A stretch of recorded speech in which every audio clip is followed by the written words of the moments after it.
Hi guys, my name is Sean. I'm a houseplant enthusiast from Jakarta, Indonesia. I like to nerd out to the science behind how we can keep our houseplants happy and to multiply them in our homes. So if you're into contents like this, please do subscribe to my channel and send me likes.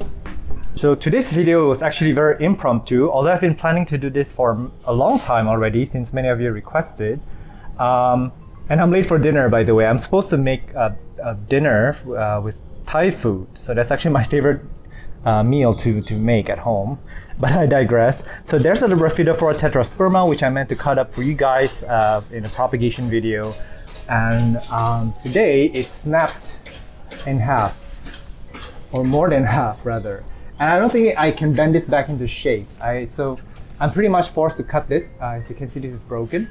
So I'm going to cut this up into a few plants, and I'm going to show you how I do it. I'm going to do the water as well as the soil propagation method. So see you soon.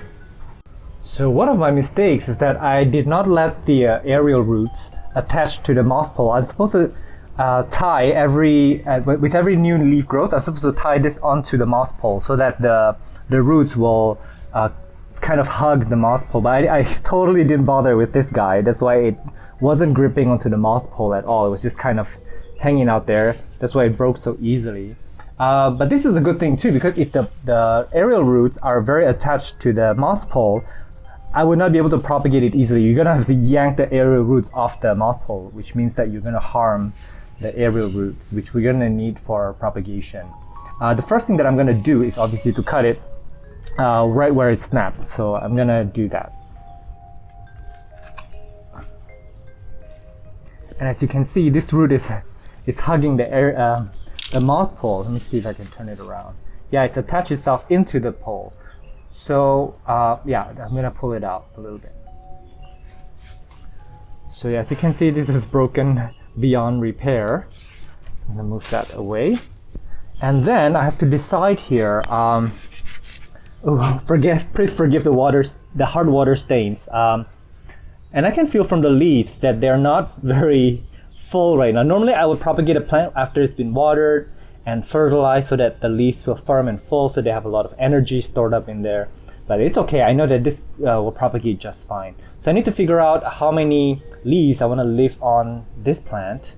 I grew it from like 2 leaves. So basically these were the only, I think this was the first leaf that appeared. So yeah, they grow pretty fast for me. And I know that when I cut it, let's say I cut it here, it's gonna branch out from the nodes below. It's either gonna give me 1 branch or 2 branch.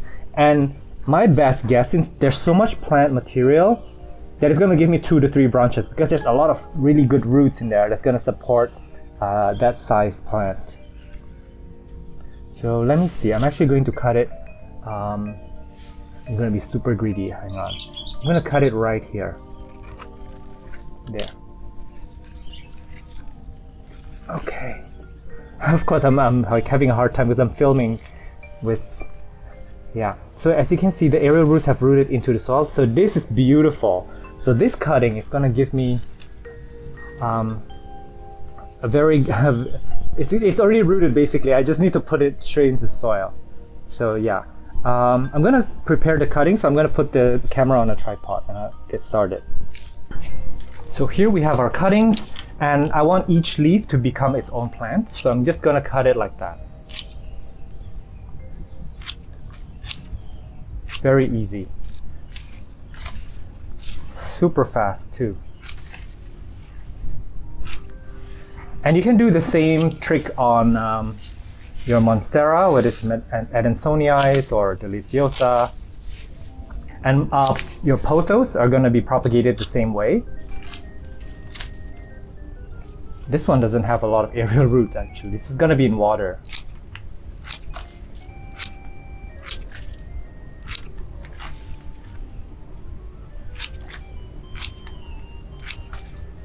So I'm gonna leave this last one. Yeah, I don't want to cut. I see that this has this is the aerial roots where this new leaf is gonna grow and a new growth point is appearing. But if I cut this here, it's not gonna survive. So I'm gonna have this root to support this whole plant. So I'm gonna actually cut it a little bit more. There you go. So from here, I'm going to sort out which plants are going straight into water and which ones are going into soil. So the ones that already have decent aerial roots, I'm going to put them in soil. So this one's going in water. So yeah, this side is going into soil and this side is going into water. So as you can see, this is definitely going to water. This one's ready for soil. This one, it's hit or miss, but I think I'm gonna just put it into soil. I have so many of these, I don't have time. So yeah, that's going to soil. Soil is water. This one's going to water, water, and this is water as well. Alright, so we're in the bathroom. I decided to show you guys how I clean my leaves, even though you've seen it before, I'm sure. So here is my insecticidal soap. I only need a little bit, it's very, very foamy. So it's basically made with saponified coconut oil. And I did include some, I can smell it, a little bit of neem oil, as well as peppermint oil. So soap, neem oil, these two serve well to kill any pests that's on it, and also they help clean the leaves, and peppermint will help deter any other pests from coming into the plant in case they're tempted to come. So a little bit of this soap will also, when you rub it, in case there are any eggs, it will also be dislodged. So quite a useful combination to have. So I'm actually not sure how this will work. I mean, by theory, this insecticidal soap should be pretty good. It should do its job in cleaning the leaves and cleaning the pests. I wouldn't use it regularly on plants. I would only use it for like new plants that you're bringing home or pest-infested plants. Or in my case, I do it with my cuttings too, because actually my propagation station was infested by spider mites for a few weeks. So I don't know who brought the spider mites. Yeah. So this is one way to make sure that it's clean and nothing's going to be hanging out in my cutting area.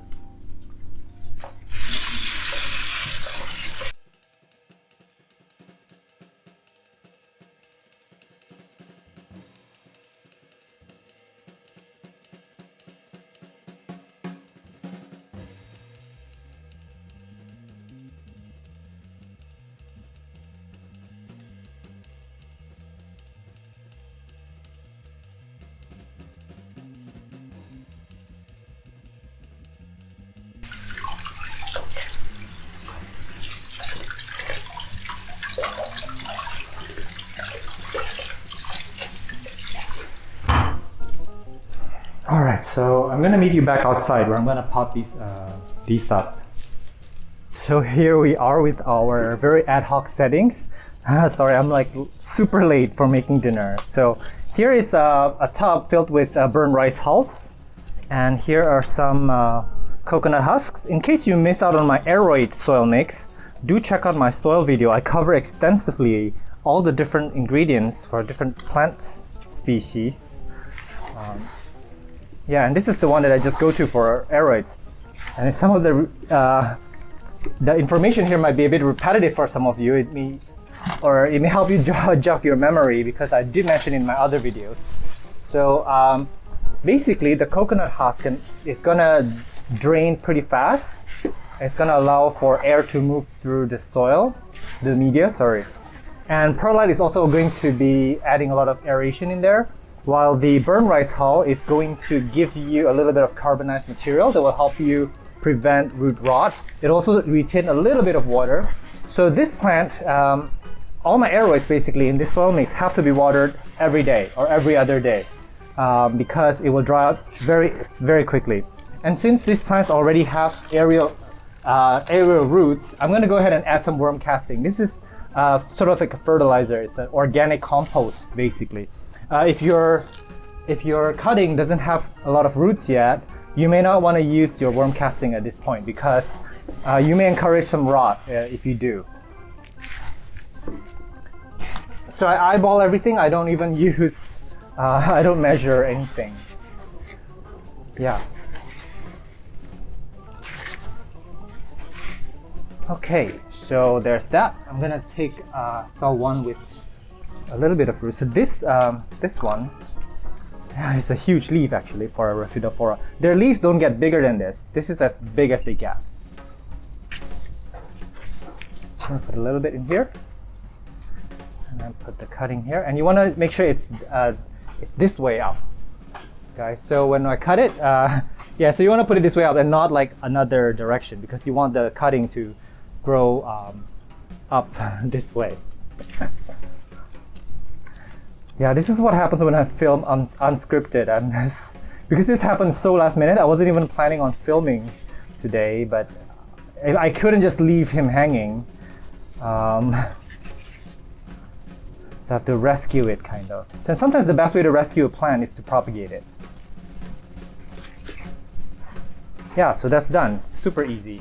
And I'm going to put a little bit of slow release fertilizer and some insecticide sprinkle it on top, and just leave it be. Keep this in a bright, indirect light location. So a little bit on Raphidaphora Tetrasperma care tips. They do like bright indirect light. They can take with medium light, even though if you give them medium light, the internodes are going to be long. They're going to be very leggy, not just with the petiole, but the distance between the leaves, the branches. And it's also going to produce smaller leaves, obviously, when you give it a less than ideal light condition. They want to dry out between watering, and if you can actually look at the leaves, if you overwater it, it will transpire, or was it guttation? Guttation, sorry. It's when you can see a lot of droplets coming off the tip of the leaves of the plant. It's trying to remove excess water, and at that point, you definitely don't want to water it further because you'll damage the plant. I know that also when you overwater it so much, it keeps trying to get rid of the excess water. Your leaves are going to wrinkle, and you're going to have these weird patterns on your leaves that are quite permanent. So at least that's what I heard. But I haven't gone through that before because I put them in such an airy soil mix. If you give them a general purpose potting media, try to put them in terracotta instead, so that'll encourage drying out faster. These are plants that really will appreciate drying out between waterings. I guess this is the same care as your monstera and your philodendrons. I keep repeating that. It's very, very similar care. So maybe err a little bit on the underwatered side with these plants. And then of course, with my water propagation cuttings, I will actually place them in a very, very bright indirect location because they do need to, the leaf need to photosynthesize to give you the roots and to stay alive. So a lot of you who are propagating and you guys are experiencing a lot of rot when you're propagating, that's because the plant is not photosynthesizing, it's simply rotting away. So you need to put all your cuttings in the brightest indirect light location that you can give it. However, keep in mind, this is sort of a balance, like where you need to kind of use your intuition. If some plants are not doing so well, and it doesn't have a good root yet, you don't want to put it in too bright of a sun yet because you might burn that plant. The plant is not doing well, so you don't want to force it to be photosynthesis. You want to give it some time to rehab and hang out a bit and take its time in putting out new roots.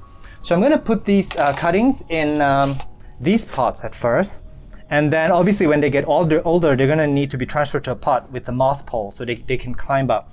I've always dreamt of a big pot of these where there's just a lot of them and they're just kind of coming up on a moss pole. So I may do that with these, and with extra cuttings I may actually sell them. So if I'm not going to answer someone, because I do get questions from you guys like, oh, do you sell your cuttings? Do you sell this stuff? That's annoying because I'm not a plant seller. So if I do plan to sell any of my plants, I will make sure to have them up on Instagram so you'll know about it. So be sure to follow me at botanist on Instagram in case I do sell some of my cuttings. So I read that these guys are from Malaysia, parts of Thailand, that region. So it's very, very close to us. Okay. One last one. So really quickly, I'm going to show you the anatomy. So when you have a cutting like this for monstera or anything, these roots are actually going to support a new shoot from, I can't see it right here, but there should be an eye along the node where the new shoot will come out. So the new growth will come out somewhere along this line. A new leaf will come out, and that's where the new branch will be. If that leaf comes out and you cut it off, this plant is done. Like it has no other place to put out a new leaf, so it'll just stay a single leaf forever. So that's just for your information. So when the new shoots do come out, make sure that you don't damage it. And obviously you don't want to break the roots too when you're potting up. So you want to be careful, just be mindful, just be calm and patient with the plant. Okay.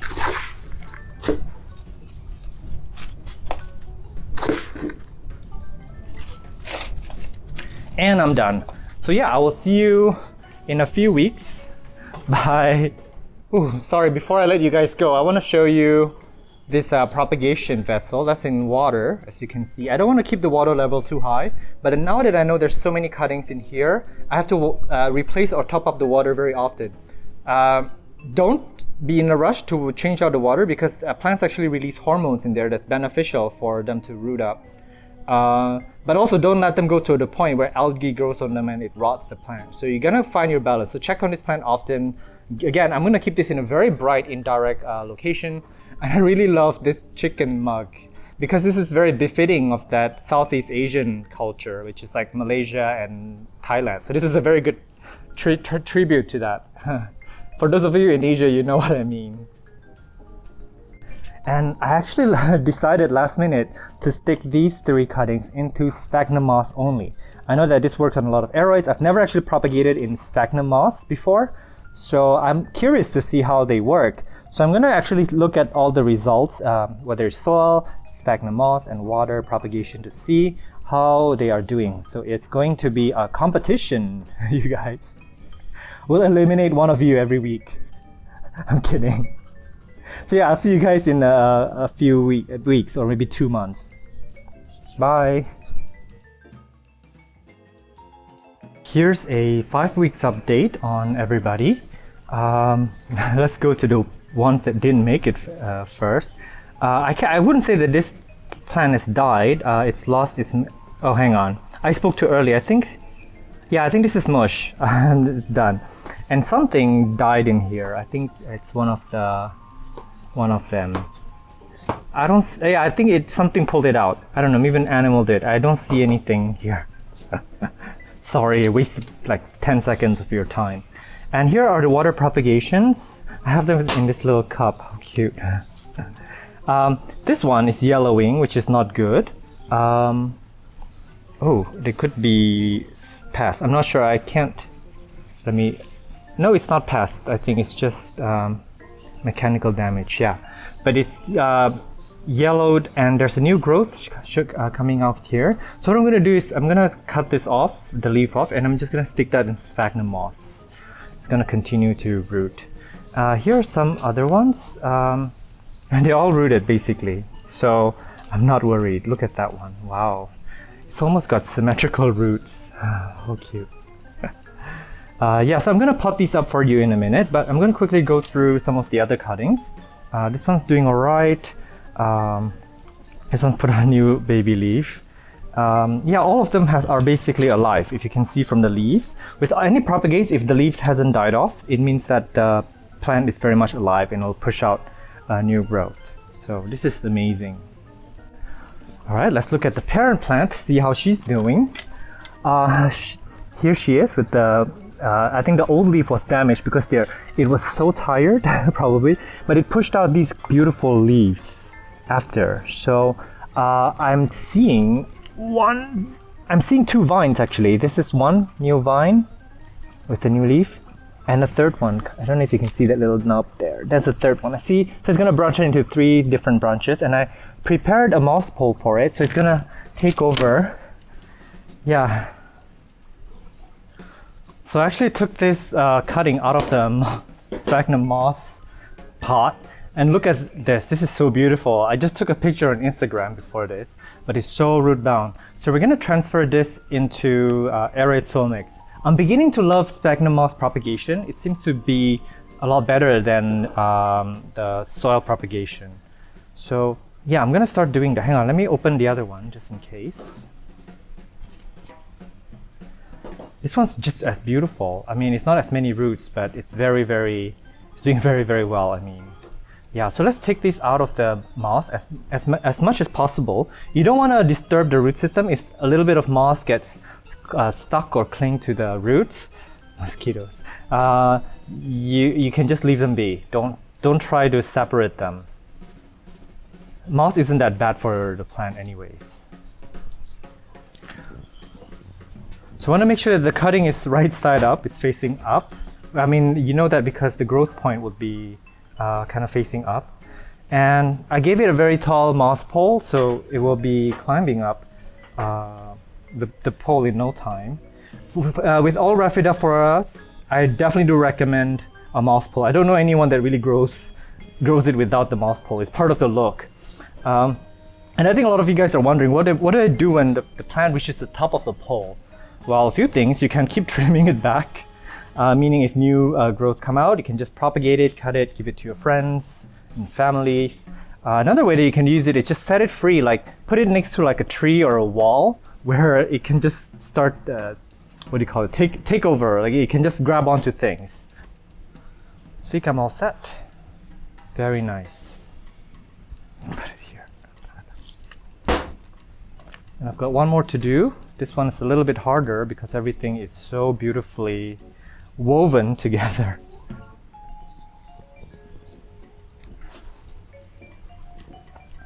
Alright, I'm all set, and I'm actually going to reuse the moss. I always recycle everything, don't throw anything away. Okay, and for these guys, let me see, I have 5 cuttings, and what I'm going to do is I'm going to stick all 5 into one bowl.